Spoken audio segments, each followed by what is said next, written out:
Moin, I'm Anna of Northern Germany. From today, officially. Yeah, today it's a bit spontaneous because, no, well, not exactly spontaneous. It will be on Sunday. Today it's Thursday. And yesterday I got some good news. And I will briefly tell you the story, my story about myself, about my asylum claim, about how I found myself in Germany in general, and my now refugee status and what is following this status, and what is going to happen next. I want to begin with thanking all my friends, my dear friends. Some of them were volunteers during my year in France. Some of them were some of them became my friends when I came to Germany.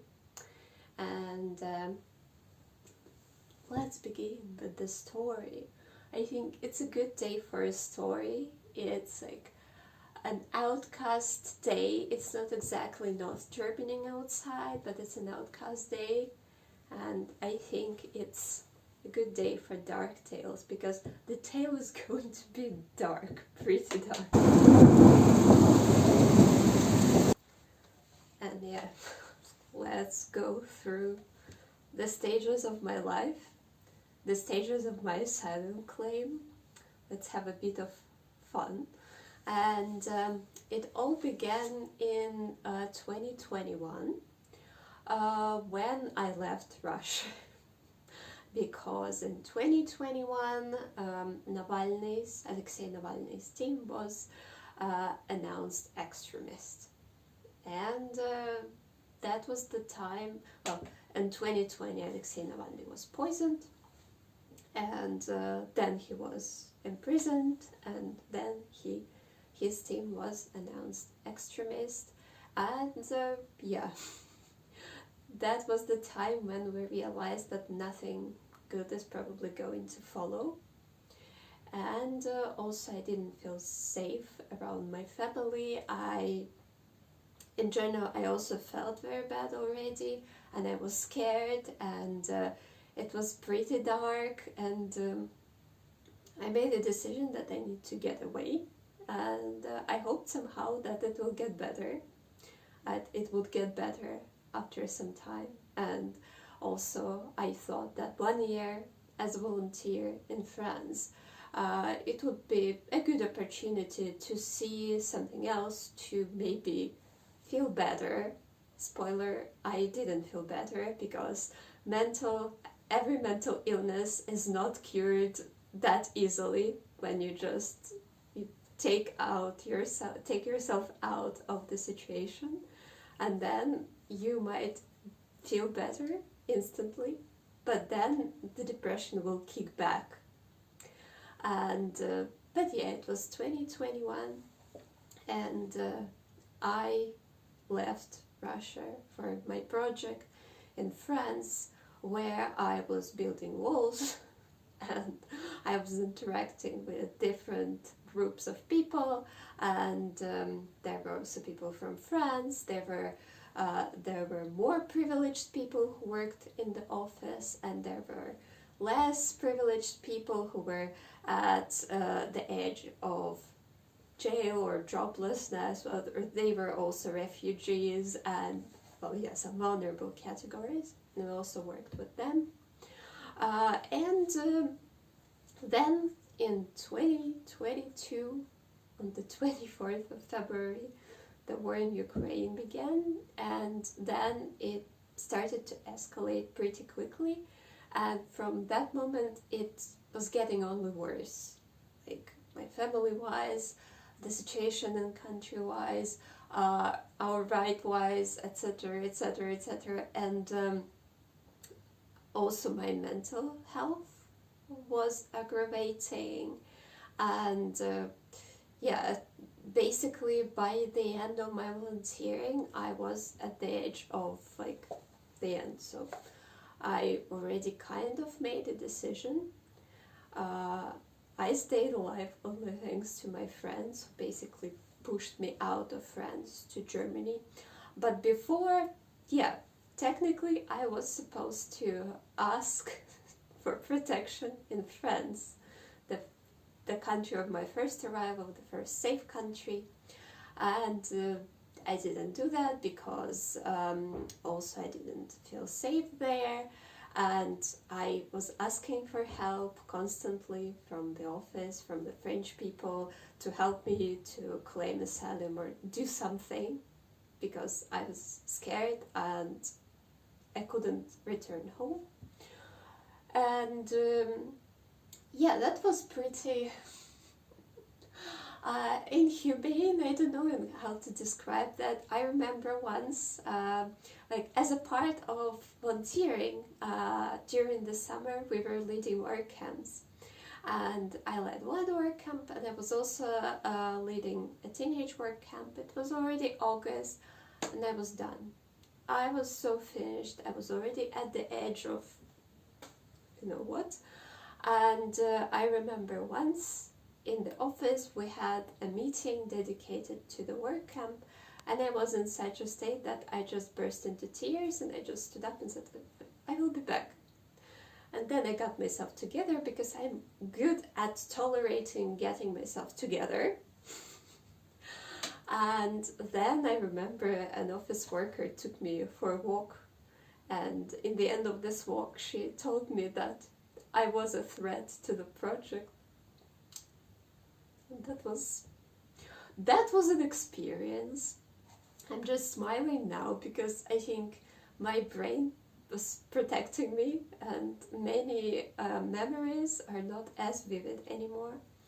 And there were also like some sneaky men involved in the picture of my volunteering.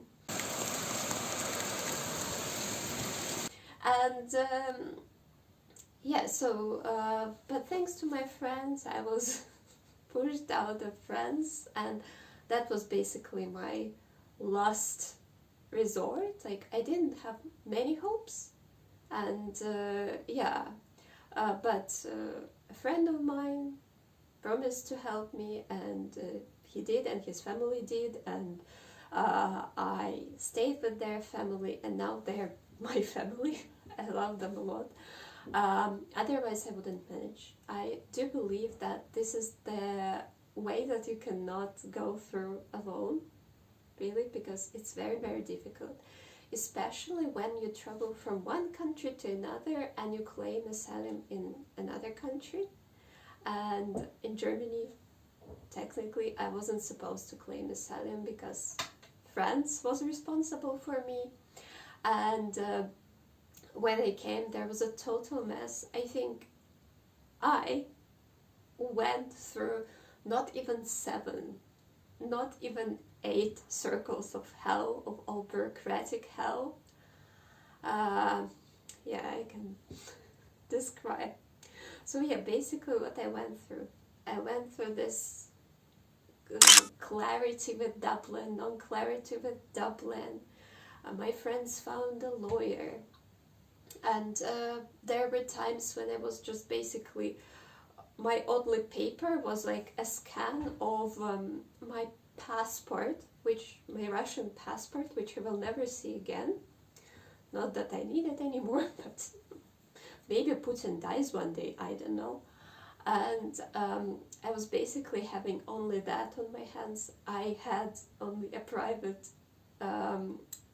insurance, only thanks to my friends. And I was so stressed. Basically, once I remember on the train to Hamburg, there was one dedicated woman, and in Germany we use 49-euro ticket. It's valid in the subway, on buses and regional trains. And she was very dedicated, and she was like, are you aware that 49-euro ticket is valid only with an Ausweis, like with a document stating your personality. And I was like told off very badly. She said that next time she would call the police. But the next time when I met her, I handed her my copy, signed from the Foreign Office with a stamp. And she left me alone, fortunately, because I was so tense. I was so scared because I didn't want to get involved with the police. I did nothing bad. I just couldn't go home. It's just to note, it's not something that happens in Germany often. I met basically only one dedicated woman, and another one, she asked an Ausweis, because the train was full, and I have a suspicion she wanted to kick someone out of the train. So that was the situation. And also mentally I was destroyed, and I was afraid, like I was always expecting something horrible to happen. That even like once when in summer we were writing back and forth with BAMF, this is the office that processes your asylum claim in Germany, and we wanted to get the permission for me to continue staying with my friends, not to go to a special camp where I was supposed to go, but I was mentally ill. I just couldn't stay there. I was put with my friends, and I felt protected only with my friends near me. And we were trying to get this permission, and at some point my lawyer was so occupied she couldn't respond to my messages, and I thought that she died. I have to apologize to my lawyer because at some point I thought that she died, because I was in such bad state that I thought like, yeah, now even my lawyer would abandon me. And and it all resulted in the fact that they didn't respond to our messages, and we had to go directly there, and they were about to keep me in the camp. I like poured buckets and buckets of tears there in Neumünster in this office. So I think they know me pretty well there, because my protective reaction is to start crying, and I couldn't stop crying. And yeah, but I will talk about BAMF. Actually, I don't have anything against BAMF, so I will talk about it.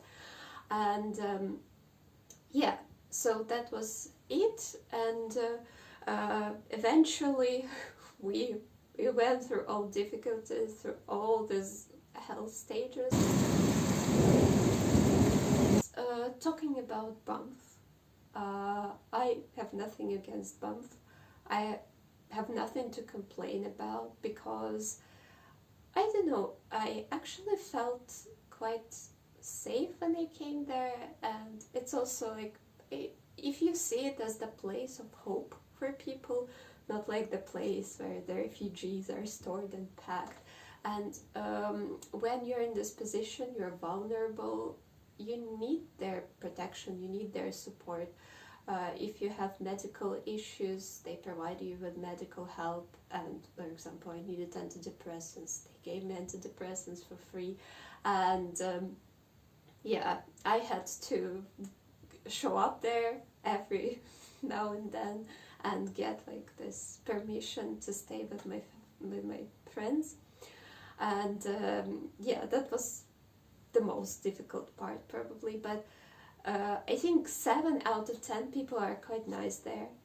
They're quite supportive, especially if you smile at them, if you're polite, if you speak German. If you speak German, you're a star there. So and now also my restrictions during the asylum process. I hope this video is not going to be like 40 minutes. During the process, I had certain restrictions. They're quite serious restrictions, such as I wasn't allowed to leave Germany, obviously. And actually now it's a better situation, because previously, as far as I know, I'm not sure, people were not allowed to leave the state. For example, if Schleswig-Holstein, Northern Germany, is responsible for my case, I'm supposed to stay like in the frame of this state. Now it's not the case anymore. As far as I know, you can travel throughout Germany, but also, yeah, at the beginning you don't have an insurance. You have to go to this first aid place. You're not allowed to work. You get a small allowance. I counted, it's around 190, like 200 a month, roughly. So it's not like something that you can do a lot with, not a big sum of money, but a support at the beginning, I think is nice. And yeah, so, and basically often like you can face certain difficulties, like if you want to open a bank account, they can start complaining that you're not allowed, but actually you are allowed. And yeah, so basically you can face many restrictions because people just don't want to bother themselves with you, and they will say, no, you're an asylum seeker, get out of here, I don't want to talk to you. Yeah, but if you speak the language, it does help, I'm telling you. And also thanks to my lawyer and to like knowing the law, I managed to insist on my case being processed.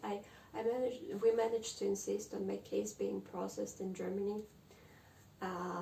It's not the case for everyone, and I do hope that people who claim asylum, they know about Dublin, they are at least aware, and yeah, the main thing is to know your rights, and for that you can ask the Red Cross for help, for the clarification. The Red Cross is usually placed on the territory of this camp where BAMF is situated.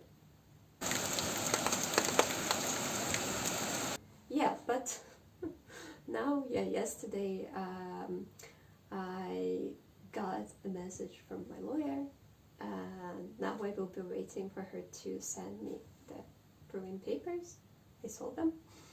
I checked like several times already, like in the morning. I also didn't sleep well because I still cannot believe it, because it was more than 1.5 years, almost 2 years, like in this like crazy situation. I can show you a pile of new documents. It's actually, well, maybe it doesn't look that bad. This one is full, but those are like my processing papers and a lot of maybe unnecessary papers by now. But yeah, what I expect now. I expect that this pile is going to grow, definitely, because it's Germany. And yeah, now I'm supposed to become a normal person with future. It's so strange because like when your home country is falling apart, it's so hard. Like sometimes I woke up and I just hope that it was better not to wake up. I hoped I wouldn't have woken up next time, because it was just so hard to wake up in the reality and to know that you have no future. And now when suddenly you get this future, I still feel a bit like under anesthesia and a bit frozen, because yeah, I still don't know like how to process all that. But yeah, now I will be allowed to travel, and yeah, I think I have some places that I would want to visit. I think my dream is Iceland or Norway, because I want to see the Northern Lights. and for now I don't think that far because I'm not used to that, because yeah, I'm Russian. We Russians usually don't plan for 4 hours ahead. And I will never see my Russian passport. I will get another refugee passport, a blue passport, and it's quite a level up for me, because from like no passport, I will show you my green paper, show you my Aufenthaltsgestattung.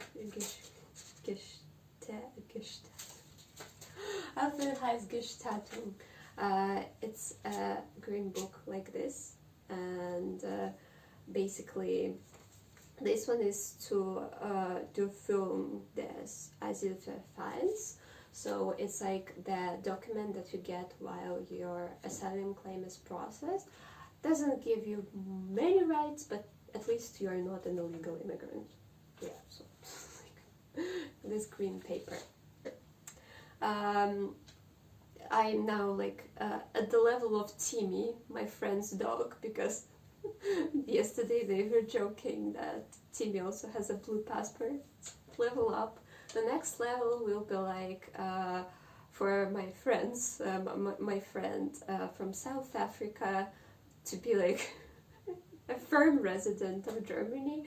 And actually she's qualified for a German passport, but she cannot apply for this passport because still she has to drop her South African passport. And her friend actually did. She dropped South African passport because, yeah, I don't have to reiterate the advantages of the German passport. I definitely want to continue with my creative work, with my writing, that you can check on Medium. Lately I wrote a very nice article about me dreaming to be a lighthouse keeper, inspired by Virginia Woolf to the lighthouse, and my friends liked it, so you can check it. Also, you can check my Instagram with some Northern German photos, and also, yeah, you can also subscribe to this channel, as I think I also enjoy making videos, although I have a lot of things to learn. And also in my plans to buy a camera and a tripod, because yeah, I'm literally filming with my phone and a bench, an IKEA bench, so and I think I will start working at some point, because I love to earn some money while I'm developing my creative stuff. And yeah, if you feel like supporting me, you can buy me a coffee, like link is in the description if you like my work and feel like supporting it. And thank you for watching. I do appreciate if you found something useful, or like if you enjoyed listening to my story. And I want to finish the video with the quote by Uncle Iroh from Avatar, The Last Airbender. Sometimes life is like this dark tunnel. You can't always see the light at the end of the tunnel. But if you just keep moving, you will come to a better place. And yeah, it gets better if you are not sure right now, it will. And yeah, I send you love and peace from Anno, Northern Germany, and a candle for your health and well-being is always here. Tschüss.